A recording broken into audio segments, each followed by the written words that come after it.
Welcome, everybody, to another episode of Tech Done Different. I am your host, Ted Harrington, and with me here today is my good friend and fellow author, Lindsay, who is here to help us understand how to achieve greatness. And certainly, Lindsay, I'll let you introduce some of your own accomplishments, but I'm going to brag for you.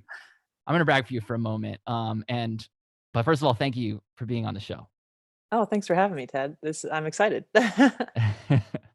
So, Lindsay, when I was thinking about my day today and thinking about the things that I was most excited about and stimulated by and like what was getting me energized, definitely this conversation with you was at the top of the list. So I'm excited about wherever we're going to take this conversation.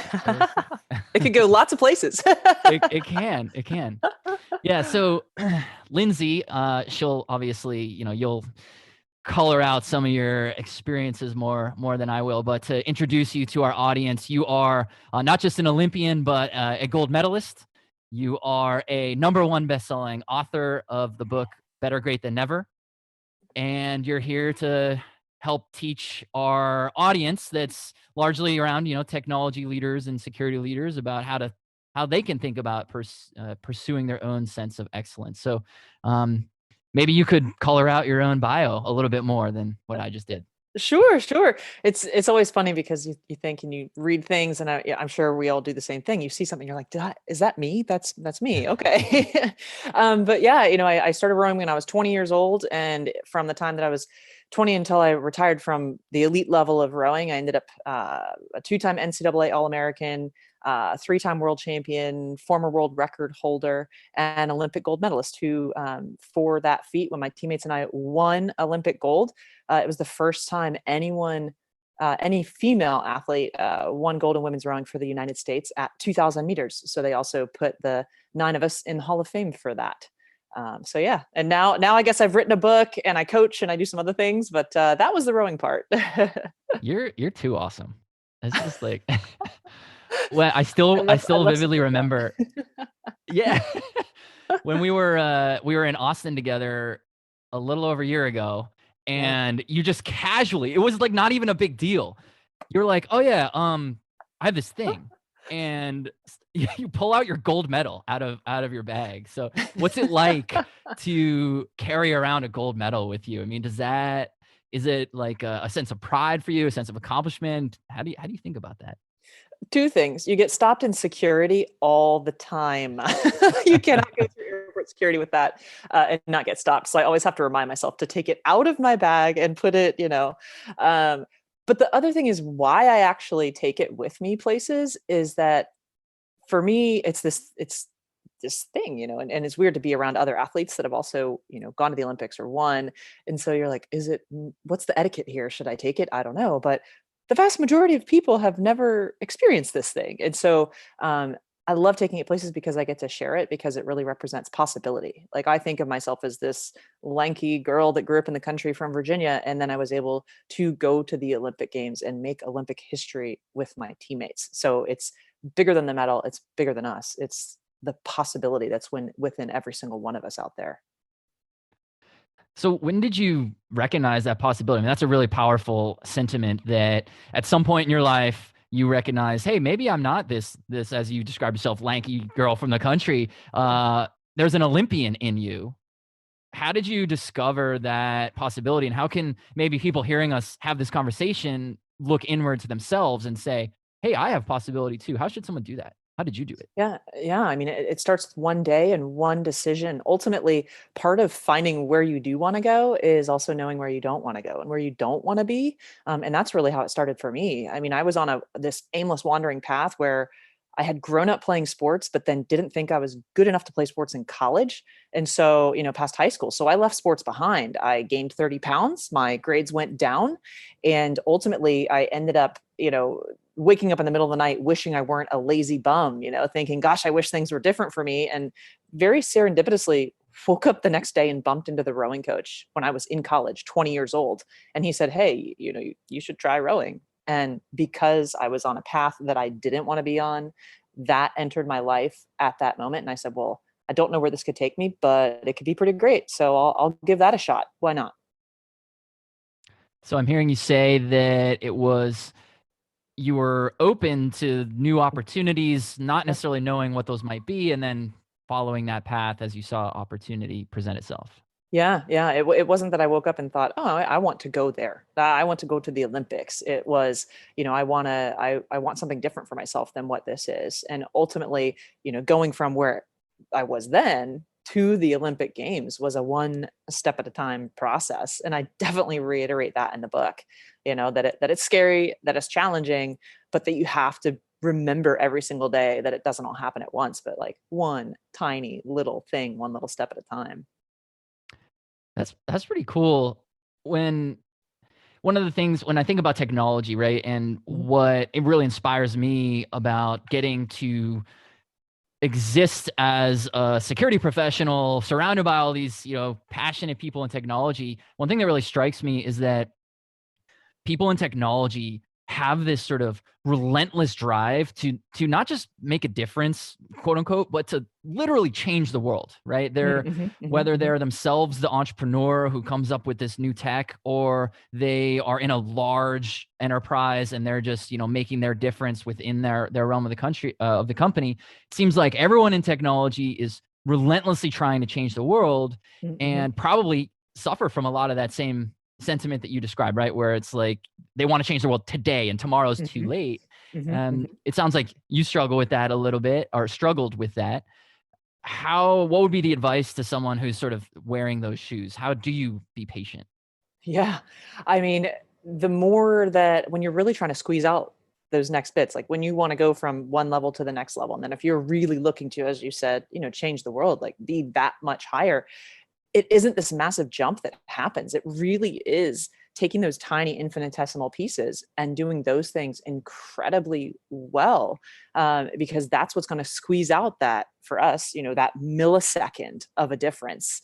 Everything that you've done up to this point where you are, it's been the foundation, the platform, and it's not going to be this massive improvement that's going to happen at that moment, but from one day to the next, the tiny little piece, and it could be, a simple connection with someone else, a pass on the street, a simple hello. A simple hello changed my life. It could be the missing piece in your network that you need to get you to that next level. But the patience of it is, and even writing the book, I had to step back and think to myself, like, I'm writing a book about patience, about many things, but patience is a big piece of it. And I'm like, this doesn't happen. No one, won a race because of some grand start. It's the whole consistent piece, some heroic thing in the beginning. No, you make sure that you stay energized that way too. If you drain all your stores right away, that's not going to do you any good in the long run. Stay nice and consistent with it. That definitely helps. Hmm.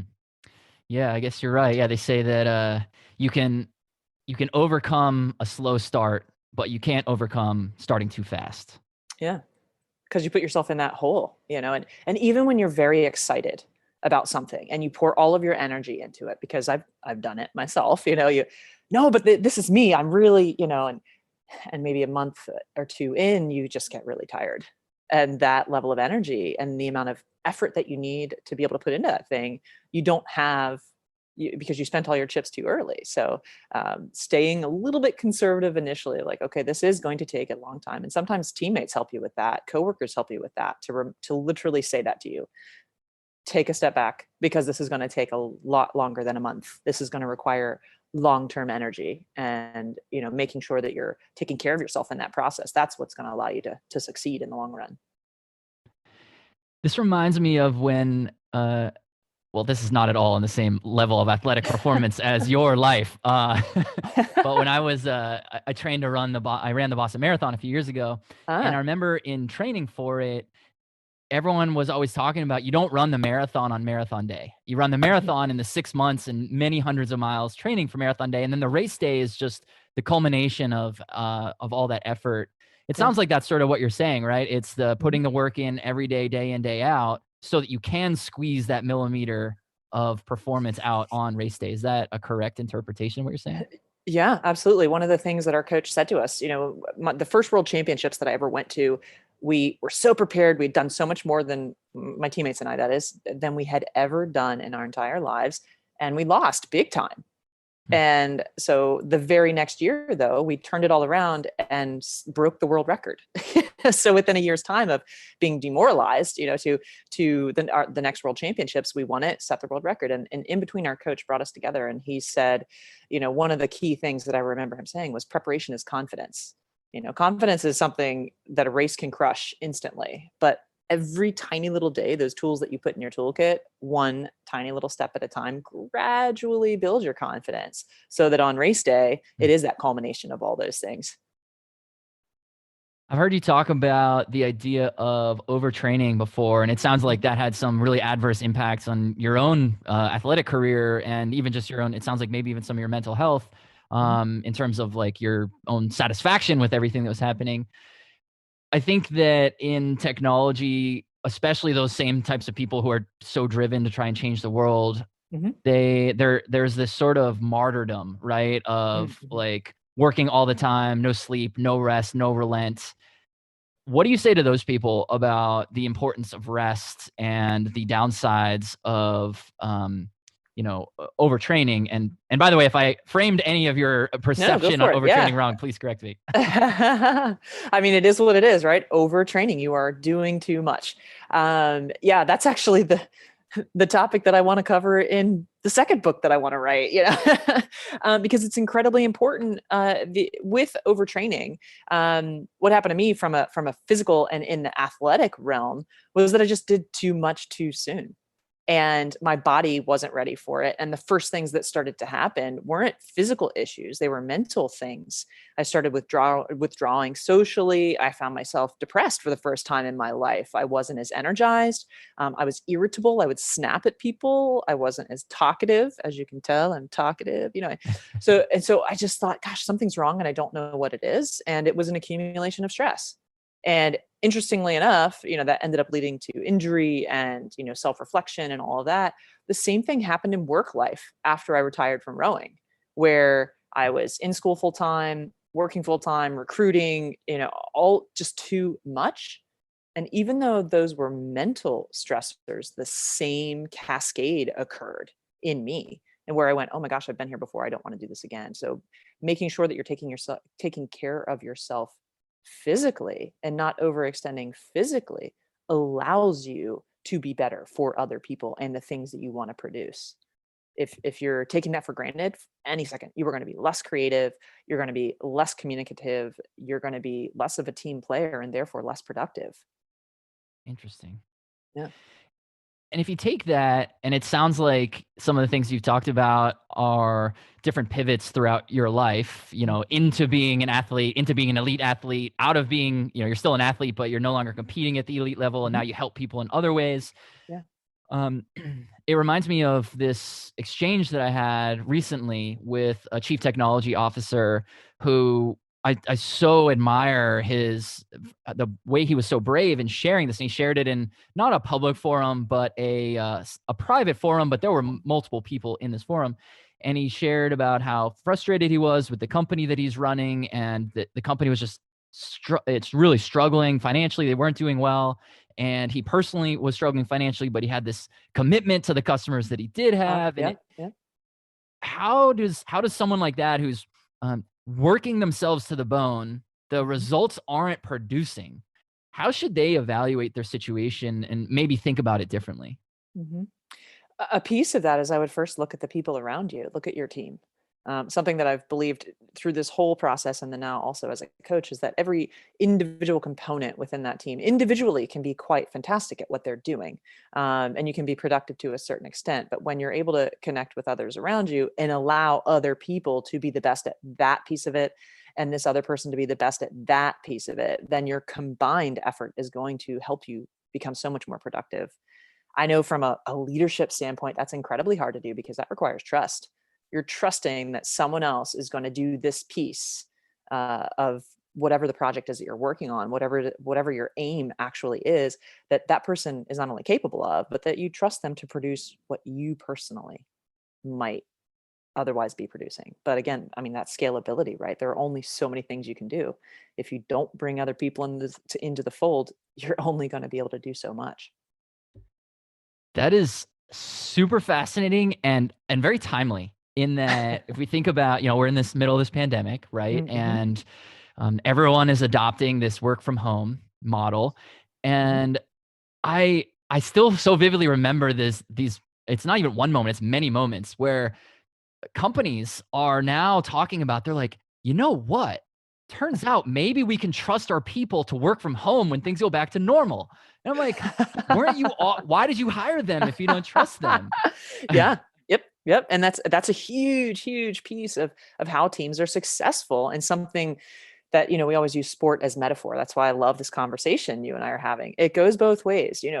People always ask, well, why was that group so special? What was it about that? Well, trust was the huge first step. If you don't trust your people, if you don't connect with people, if you don't focus on them first, your top level of achievement is going to be lower than it would otherwise be. Because again, how do you build a human pyramid? You're going to have a very short one if it's just you, Good point. and everybody plays an important role in that. But it's funny that you bring that up too, because my brother works in the technology sector, and I never understood how people didn't need to be together to work as a team, or be together to be productive. And the more that he explained to me how teams build projects, remotely, they're interacting just in different ways. They're in their own spaces doing things. They're building their, I tend to be a little more extroverted, and my brother tends to be a little more introverted, but I've seen him thrive by working at home, and he's interacting far more, just in different ways. Yeah, they're not physically, literally lifting a boat on their shoulder, carrying it down Yep. the dock and throwing it in the water, but they're lifting the metaphorical boat together as they're sort of building something with their own pieces. Yeah, yeah, and they don't even necessarily have to be in the same office, walking down the hallway to do that. In fact, a lot of he and a lot of his coworkers just function better without being physically together, even though they're communicating, like I said, in other Mm. ways, virtually, or virtually. So then, what are the foundations, I guess, of trust in building a team? And that's such a big and abstract question that might even be hard Yeah. to answer. But if you were just to think of your own teammates, and you've been on elite teams with other Hmm. elite athletes, and there have been other teams in other sports that have had similar collections of elite athletes that have miserably failed Hmm. because those individual performers couldn't come together as a team. So in your experience, what do you think it is that makes a team great?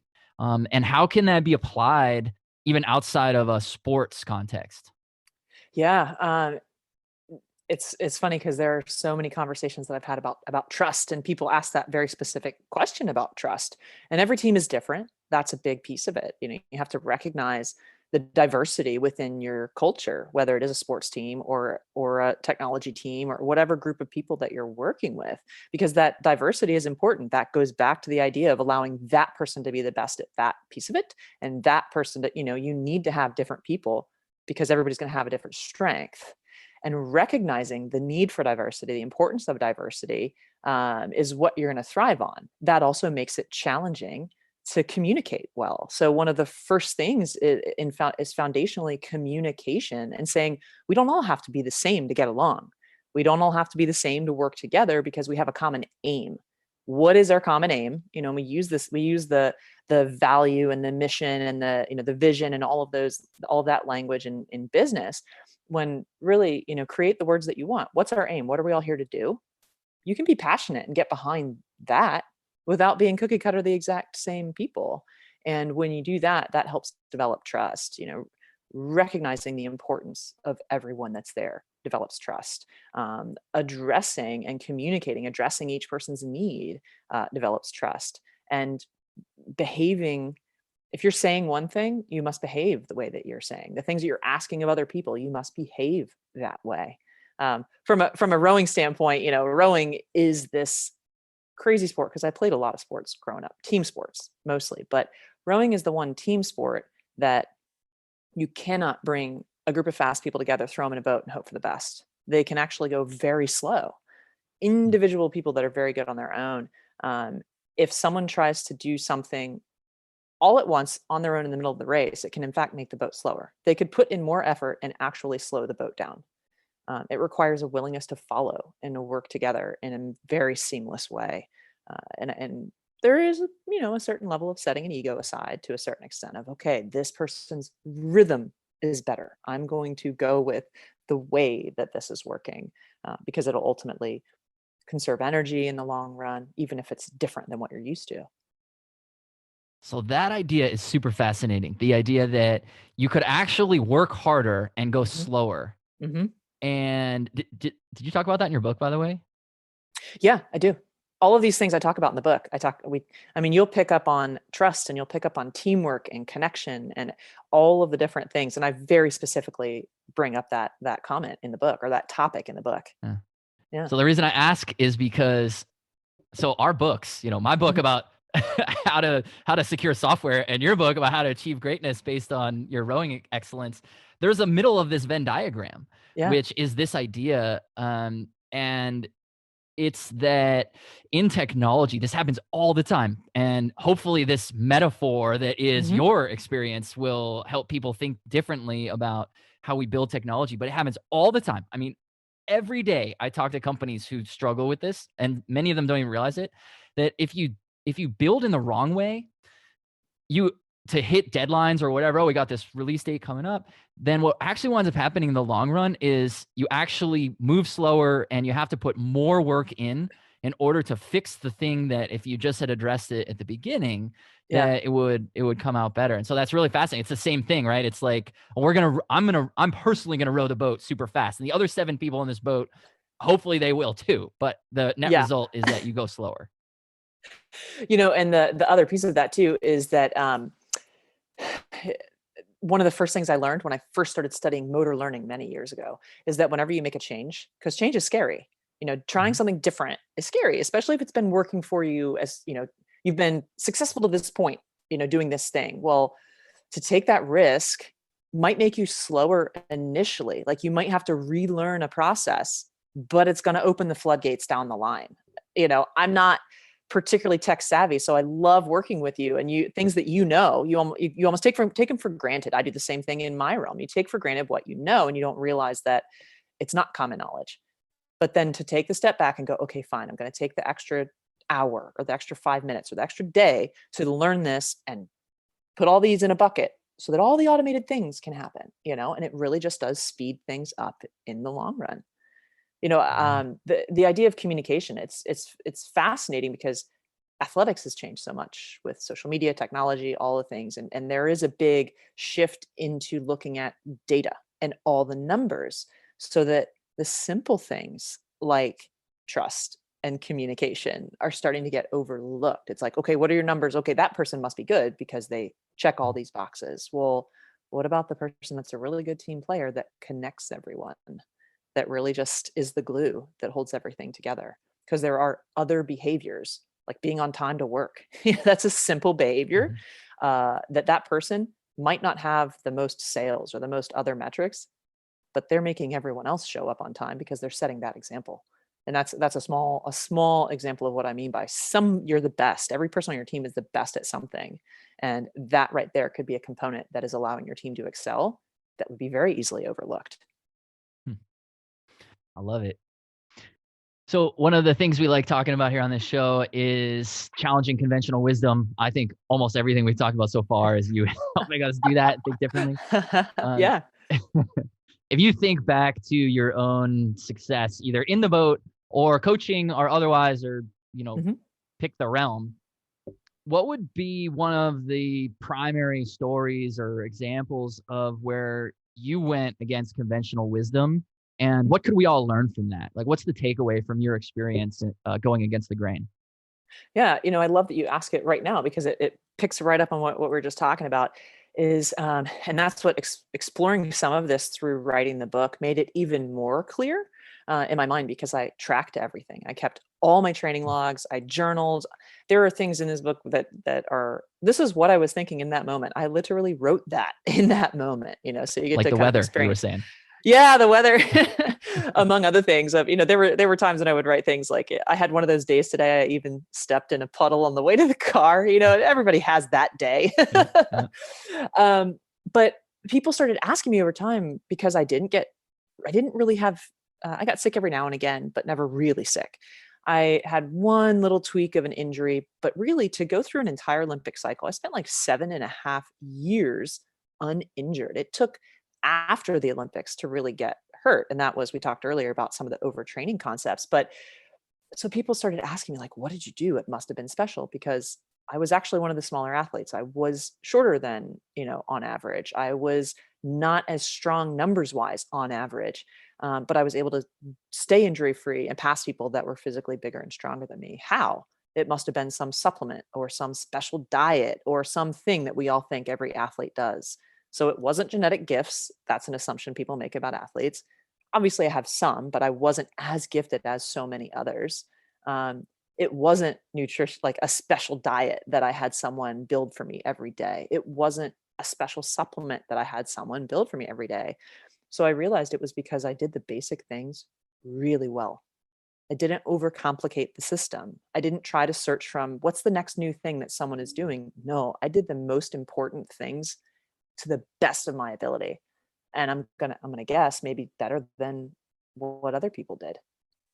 And those are things that I actually like to apply. I apply those now to life. They allow me to be productive in life now. If I know I have a busy day, I go, even if all I have is 15 minutes to exercise, I take 15 minutes or 20 minutes and go for a run. It doesn't have to be an hour. Just go do something.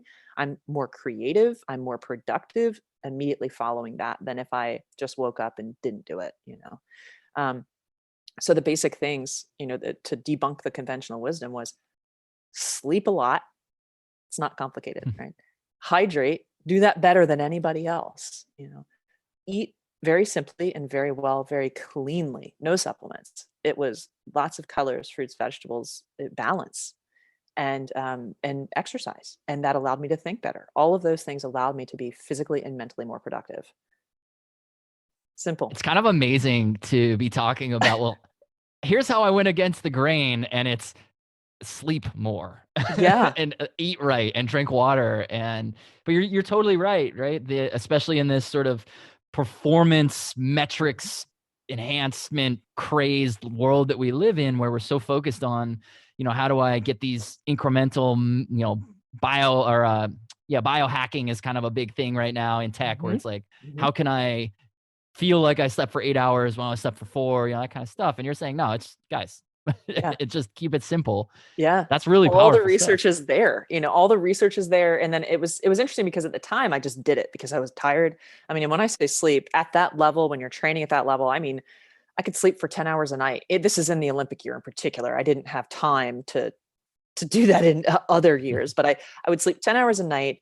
And then I could still nap because you're just that exhausted because you're physically and mentally drained. And that's the one time your body is able to repair from whatever it was that you did the day before. You're making your gains while you're asleep, not while you're training. The training breaks you down the same way that your work day, that breaks you down. So you've got to repair if you want to go back and be productive the next day. It's amazing because, it doesn't seem like conventional wisdom. That seems like conventional wisdom, but I had teammates that were like, this is my supplement. This is my special thing. These are my extra lifts. And they constantly got hurt. They constantly got sick. So all these very special newfangled things that they were doing were in fact harming them rather than allowing them to advance. I love it. Keep it simple, recover while you sleep. That's powerful stuff right there. And you're obviously talking about it as an elite athlete, but that applies to everybody, right? In our day-to-day jobs and our relationships. And like, we have to have that recovery time. Otherwise we're not gonna be able to perform at a high level. Yeah. I mean, we all the research is there from a well-being standpoint. It's very well documented that if you're not sleeping at least 5 hours a night, like sleep deprivation studies use 5 hours a night as sleep deprived, or at least a lot of them do. They've done studies where they have people do some sort of test. Like this is, people studying for the GRE. They study and then they sleep and then they take the test. And they found that people with sleep after the practice or study or whatever it was have better scores having the same time gap, but filling the time gap with sleep rather than staying up. Right. So we know that these very simple things make us better. They make us smarter. Yeah. I won't digress too much into the science because I mean, we're talking like your brain literally grows. Isn't that what we want? That is what we want. Yes. Bigger. And it's not even, it's like, go to sleep and you'll be smarter. I mean, this is great advice. Yeah. I've never understood, I still don't understand how it is that someone training to become a doctor, the regimen that you go through when you're in residency, where you basically don't sleep and you have these like 100-hour shifts.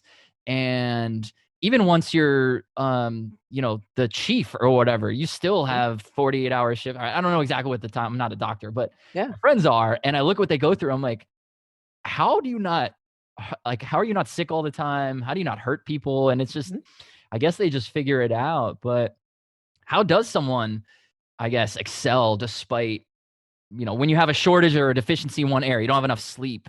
How do you make up for it in other areas? Or can you? Or is that not a possible thing? Yeah, I mean, if it's sleep in particular and you're cut on time, assess your schedule. Something I also talk about very explicitly in the book is, if you want to be great at something, it's kind of like the devil wears Prada concept, right? If you're excelling there and you are literally putting all your marbles over there, then something else has to suffer. And so you have to choose what is most important. You can't be great at everything. You have to focus that down. From a training standpoint, while I was training, it was literally practice, self-care, and work, right? I would go to practice, have a break, go to practice number 2, rush to work with like wrinkled pants and wet hair, rush back for practice number 3, go home, and then sleep and do whatever you can to take care of yourself, to prepare to do it all over again the next day. So you really have to look at what is important and what you're prioritizing. I tell my teammates all the time that really training for an elite sport is a luxury, because your job is to pay attention to your body and how your body is responding to things. We don't give ourselves enough credit. We take ourselves for granted sometimes. For me, before I started rowing, I didn't know what it meant to feel rested. I didn't know what it meant to feel super healthy, until my aim in literally for what I was doing at the time was to be as rested and healthy as I could be. So then I'm able to reflect on that now, where I'm like, oh, I know what it feels like to feel really well rested, and this is not that. So giving yourself that time, and it doesn't mean, if you only have 5 minutes, get the 5 minutes. If you have 20 minutes and you can take a 20-minute nap, do that. But again, first, like, assess what you're doing, figure out what you have to do, and then prioritize that, and make sure that you're saving enough time for you to prioritize your physical health too.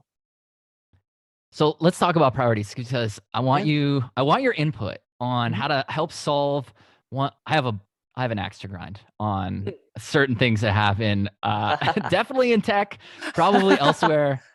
So you can either tell me I'm wrong or dismantle why people think this way. Yeah. All right. So we're talking a lot about priorities, and we've talked about the ideas of like focus and doing the simple fundamental things right. Yeah. And focus is an interesting concept that I see people really struggle with, I think across industries, that we live in this world today where there's notifications going off every second from a gazillion devices, from your watch to your computer to your phone to just your home assistants or whatever. Yeah. Constant flow of information that we now have to react to. And I've found that Pavlov wins. Yeah. It's like, oh, I'm going to do this thing. Pavlov wins. No, I'm sad, right? Salivating. No, let me. Yes. Yes. Pavlov and his dogs. I love it. Yeah. I see people struggle, and probably not even realize that they're struggling with this all the time, where they're like, oh, I have to respond to all this. Like, it's my boss or my boss's boss, and some of those are legitimate concerns, right? Like, how do you not answer the boss? But what the trade-off is, as in my view, is that you wind up not being able to really dedicate that focus to get deep work done and get the right projects done. That's the kind of stuff that prevents anyone from writing a book. And you and I have certainly been able to sort of clear the runway of the notification runway to do that. So what's your counsel to people, whether they realize that that's their problem or not, but who probably have had, 27 emails come in and 13 text messages and 45 Slacks all in the time you and I have been talking. And that's probably building anxiety to them. They have to respond to it. What do you say to them when it comes to achieving excellence or performance, or however you want to frame it? Yeah, all of those are minute stressors, and you have a threshold. Eventually, it's not going to be the 45 that bother you. It's going to be number 46, and you're going to be fine until for the first 45 of them. But number 46 is going to set you off.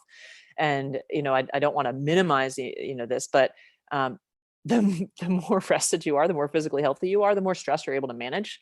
And so it's really when it's like that random Wednesday when you haven't had enough to eat, and this happens again, and it's been building over time, that stress boils over because you are no longer robust enough to manage it. I would ask from that standpoint is, are all those notifications necessary? And if they are all absolutely critical, are they? Ask yourself again, are they Right. actually necessary? And then maybe have a conversation. If you can quantify that, like if it is actually making you less productive at what you're doing, then there's something about it that isn't actually necessary. So you need to find a way to have that conversation with your coworkers, potentially your boss, to figure that out. Because again, that could be one of those things that really opens up the floodgates over time where you can be far more productive in the long run if there is a limit on the number of notifications that you're taking on every day. It's also, it's a matter of resources. When I did my EMT, because I do ocean rescue part time, so I'm an EMT as well. And there's a joke Of on your course you first, are. yeah, on your first day of EMT class, there's a joke. What does EMT stand for? But energy, money, and time, because those are the three things it takes. Those are your resources, right? And so Okay. sometimes time is the one that we can't get back. Money comes and goes. Time, it just goes. And so from a time standpoint, sometimes we pay out all of our debts in time because we don't have the money to bring someone else in on the project. And so if that's a piece of it, you got to ask yourself too, then am I at my limit of scalability right now? Until I have some other resource, energy, right, from sleep, or which takes time. You have to kind of figure a way to manage all of that. I think generally this might sound strange, and hopefully this is not me just grinding my axe here, but the pandemic is making us reassess all of this. Like Which that part? which part about is people are slowing down, and there is like Mm. this movement of right now there's kind of been a movement building over time for minimalism and focus. And I think it's funny when you bring up all the notifications, because here's one that goes right with this is meditation. So meditation has been shown to help your brain grow. It sets your parasympathetic nervous system so you can actually sleep properly and relax. But we put it as an app on your phone. So they're saying meditate before you go to bed because it'll help you sleep, but they're telling you to stay away from your phone because that'll help you sleep. So how does that make sense? I do struggle. Yeah. Yeah. Right? Yeah, yeah. But again, it really is about that prioritization. There is a limit, and if you're noticing that it's distracting you, then you're exceeding the limit of necessity. So maybe this is the harsh love maybe that people need to hear, which is that, as you just very succinctly put it, right? There's a limit. Mhm. Um, but the harsh love maybe that people need to hear is that ultimately it's up to each individual to put up those boundaries. It's, your boss is going to email you on the weekend, and that important Yep. customer and that important Yep. investor, and those fires are not going to stop happening because you ask them to stop happening. But our relationship with how we respond to these things, that's the difficult part. Yeah. And Yeah. Yeah. would you agree that that's who's responsible? Yeah, it's a huge piece of it, right? Because something that I discovered in my rowing life and then in my professional life after rowing is, what is my basement and ceiling? Like, you can look at it as time, balance, lifestyle. You can look at it as money. Like, how do you want to live? What is the basement of how you want to live? And what is the ceiling of that? And for me, once I know my ceiling, if I'm not able to take care of myself from a physical standpoint, because but here, I was gonna say between you and me, no, between all the people that are out there listening, I spent 7.5 years uninjured and then ended up with bulging discs in my vertebrae, and stress fractures in my vertebrae. So that's what we're saying, the shift. So when you do too much, it can all come crashing down on you in a huge shock. And so to find that happen in your personal life, you have to be willing to go, this is this is what I'm willing to take on. And yes, that will sacrifice whatever you consider being your measure of success. If it's money or a type of a particular job, or whatever that thing is, you have to be willing to set those limits. How do you want to live? How do you want to be? Are you able to be the person you're proud to be every single day? If not, you must reassess. I love it. I love it. So let's wrap up by talking about maybe overcoming setbacks. In my book, I actually, you will totally appreciate this. I use a Will rowing I? metaphor in my book. Yeah, awesome. Yeah. I talk about catching a crab, describing that as a metaphor. So for everyone who doesn't know what catching a crab is, as You you can read obviously know, you can, yeah. I yeah, insert no, like 2 sentences about it. No, go for it. I want to hear your explanation first. oh, wow. So I'm going to be graded on this. No, not at all. This is how I described it, and you tell me how close I am. Yeah. But catching a crab is when the water catches the oar at an awkward angle, sort of rips it out of your hands. The oar hits you in the chest, knocks you into the person behind you, and then the boat basically stops rowing. Yeah. I mean, there are various levels of catching crabs out there. You could just like catch a little edge and it's just a very small one, but then there are crabs that you can literally catch and get ejected from the boat. But yeah, basically it's that something went a little bit awry and your blade got stuck in the water and the handle impacts you. Right. And so your performance obviously at best case scenario is not as good as it should be. Worst case scenario, you literally lose a rower. Yeah, exactly. Like, I mean, shoes get ripped out of the boat, you dump somebody, yes. The boat stops, it can turn, there's lots of water going all over the place. So yeah. Yep. So you've certainly in your career have run into, I'm sure you've probably been on a boat that's caught a crab, but metaphorically, you've certainly run into setbacks like you were talking about with even just your injury and everything like that. For people that are listening right now who have run into their own setbacks, maybe their company's not doing as well as they needed to, or maybe the pandemic adversely impact them, or they lost a major customer, or a key member of their team resigned, or any number of things have really set them back. How should they be thinking about adapting to that and rebounding? From a setback standpoint, first of all, you're gonna have setbacks. One of the first things is whenever you enter something challenging, admit that it's challenging. That something's gonna happen that is unexpected. Something's gonna happen when you least expect it, and that helps you manage the initial setback, in the beginning. Something that I always say when I'm working with athletes is not to think you're going to catch a crab. Don't focus on the crab, because it's kind of like you drive toward whatever you stare at. The same thing will happen. You're more likely to catch a crab if you constantly focus on that. Maybe having a little bit of practice with managing it and just being open to the fact that anything could possibly happen is an incredible first step there. Is to go, yeah, this is really hard. That's why not everybody does it. That way you're not caught off guard by the challenge of it. And from a setback standpoint, it was always relying on those around you. And that's where the communication of it and the trust, that's another reason why trust is such a foundational concept. Being able to communicate with your coworkers, with your teammates, and being able to build and have that be at the core of what you do, is that unity helps you come through. I love it. Obviously, I mean, you mentioned, what if somebody, gets separated from the team, you can still have conversation with that person. You can have conversation with people that remain, get input from each person as to why that happened, so that you can prepare little steps at a time to build that confidence for the next time that a setback happens. Right. That's really inspiring, the frame that you just put it in, the way you started that answer, which was that if you're facing a setback, it's because you're doing something hard, and that's admirable, and you should recognize that. So that's what a positive, great way for us to wrap up. You're really good at this. It's true. What are you not good at? I tell you, no, I tell you how I feel, and it's actually funny because, people are like, well, what if you didn't win the Olympics? What if you'd done all of that stuff and then you didn't ultimately win? And I always say, I can't speak to that because we did win, but that change every day that led up to the Olympics? No. Every good and bad day, good and, step along the way would still be the same. And I always say, as long as you learn, throughout that whole process, you are never losing, because you're constantly developing and constantly growing, so you would do yourself a disservice and those around you a disservice if you thought, oh gosh, we had this setback, man, we must stink at this. No, it's because the thing is hard. That's amazing. Yep.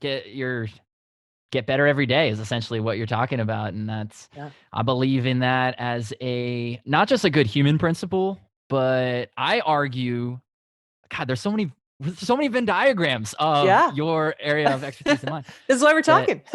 That's why we're talking. Yes, I argue that the fundamental premise of security Mhm. is getting better every day. And if Mm. that is not the motivation that someone has, if they're just trying to say like check a box or satisfy whatever customers ask for, then you're never going to succeed, Mhm. because that's what security is. You need to be better tomorrow than you are today, and better the day after that, and the month after that, and the year after that, and so on. Yeah, So yeah. I love that you could come Yeah. and be a metaphor for it. Yeah, and one thing you just made me think of something too is, so when we the only way that we were able to set and like break the world record was because we trained for things that were faster than world record speed. So exactly what you're Mm. saying here about be better than yesterday. We didn't focus on what everybody else was doing. Like, oh, who won last year? Who do we need to beat this year? It was never about that. It was look forward to what has never been done and simply continue taking steps forward. Be better than I was yesterday, because that's the only thing I can control is what I'm doing. You don't know what your competitors are doing. You don't know what secrets they have hiding. Are you going to waste your time wondering what those are? Or are you going to take all of your energy? This goes back to the notifications. Throw away that distraction. Focus your energy on the thing that's allowing you to take that step forward, right? That Yeah. is the controllable. That'll It's take like, you above and beyond.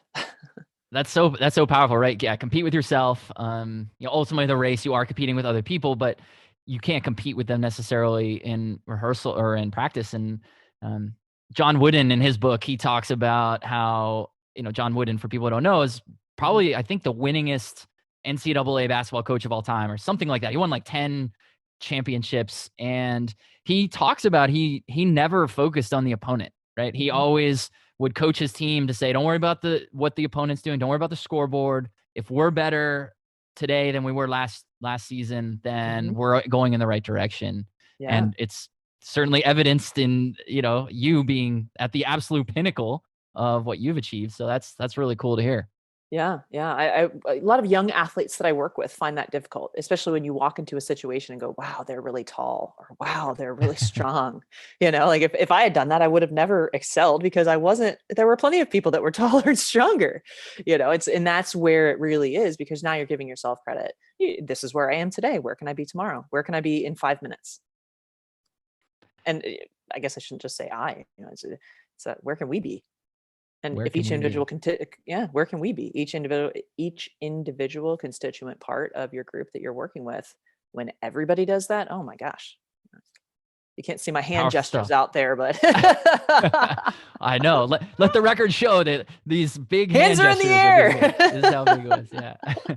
Well, this Yeah. has been awesome. You're amazing. You already know that I Ted, think you're that. amazing. No, Our this Venn is great. diagram of Yeah. amazing is overlapping. Yes, it So is. if people want to understand more about your book, where Mhm. should they find you or find the book?